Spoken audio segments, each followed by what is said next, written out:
तो हाय दोस्तों, आज की वीडियो में हम बात करने वाले हैं पावर स्टार पवन सिंह और ईशान किशन, जो क्रिकेट के बहुत बड़े सितारे बन चुके हैं और ये अपने बिहार के ही हैं।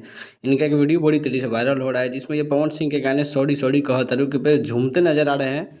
और ये लंदन का वीडियो है, मतलब विदेश की धरती पर जाकर इन्होंने पवन सिंह के गाने पे झूमते का काम किया है। और ऐसे पहली बार नहीं हुआ है, कई बार जो क्रिकेट स्टेडियम में आप लोग देखे होंगे पवन सिंह के गाने बजते रहते हैं। यही ईशान किशन का जो लंदन का ट्रिप था, वहाँ पे ये एक ऑटो रिक्शा में गाना बजाते हुए पवन सिंह का और झूमना, ये सब शुरुआत हुई पूरब झा के साथ। पूरब झा जो पवन सिंह पे जो है एक वीडियो लाए थे, और इस पर फिर से महुआ सिंह के नाम से एक और वीडियो लाए हैं। तो उसके पहले एक शॉर्ट्स वायरल किए, सॉरी सॉरी कहते हैं, भोजपुरी का राजा फिल्म का ये गाना था।